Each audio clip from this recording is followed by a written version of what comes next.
After nearly 3 years of renovating our 100-year-old cottage, we're finally getting to focus on the cosmetic details. And honestly, this has been the part I've been most excited for. We've already put so much work into restoring this home from the ground up, and little by little, it's starting to become exactly what we envisioned. So I thought it would be fun to start a room-by-room series where we get our home completely move-in ready. We're kicking things off with episode 2 of renovating our small 10x10 room that could work as either a bedroom or a cozy office. Even though it's one of the smaller rooms in the house, it has so much charm and personality. My biggest focus in here has been these original double hung windows. I've been working on restoring them, getting them reinstalled, and bringing them back to life while still keeping all of that old cottage character. There's still a lot to do, but we're finally getting to the stage where everything starts to feel finished. First thing that we need to focus on are these beautiful wheelies or the pulleys that move the rope up and down because they have been painted over. So I want to strip that of all the paint and get them back to whatever's underneath. So here I have my stitch strip. I could not find a paintbrush, so I'm just going to use my glove and apply this to the pulleys and then put some saran wrap over the top because this tends to dry out pretty fast and then it's a pain in the butt to remove. I have all of this trim work that was around the windows. I need to get all the nails out and I want to sand the painted surface down just a little bit to get it nice and smooth.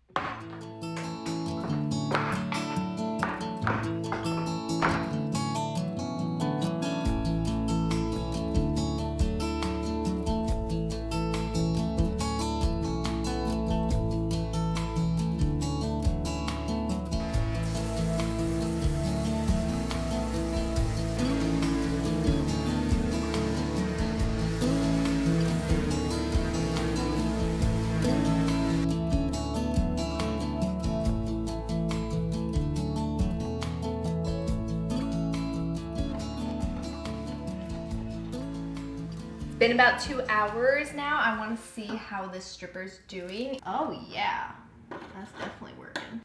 The fact that we can see the material is going to be beautiful when the frames and the jambs get a fresh coat of paint. Good morning, everybody. It is the next day. It is time to paint these windows. And what I learned about the glazing is I need to do a oil-based primer first before I go in with our exterior trim paint, which was ultra pure white in Bear. I'm going to prime the side of the windows that's going to be facing out. That is the side with all the glazing. We will be doing a totally different color for inside the house.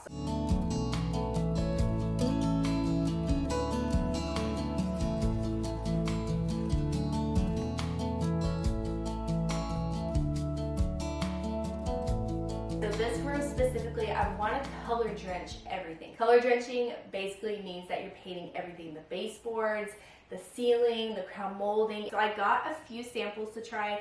These are some of Bear's most popular colors. If I'm being honest with you guys, I don't see a huge difference between all of these. Silky white to me is a very neutral white, but I want a little bit more creaminess. Whisk Coffee has a tinge of yellow, like very, very subtle. And then Blank Canvas, this one has the most yellow between these three. I'm gonna kind of sit with that decision for the next couple days to make sure that I don't change my mind. Now, it's been about an hour, so let's bring our windows back in and we can finally paint them. I cannot believe that these windows are going to be installed this week. It sounds crazy to even say that, but I'm also super excited. Like, it needs to happen.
It is officially install day, and I'm really excited to see them in their space and function how they were supposed to function many, many years ago. I was short about 6 window weights. Now, I found a lady who lived about an hour and a half away, and since I had to drive the way, she ended up giving me 2 extras for free. For $48, I was able to get 8 of them, and I was super happy about it. I told her to remember my face because it's most likely that I'm gonna be back. I'm probably going to need more throughout this house.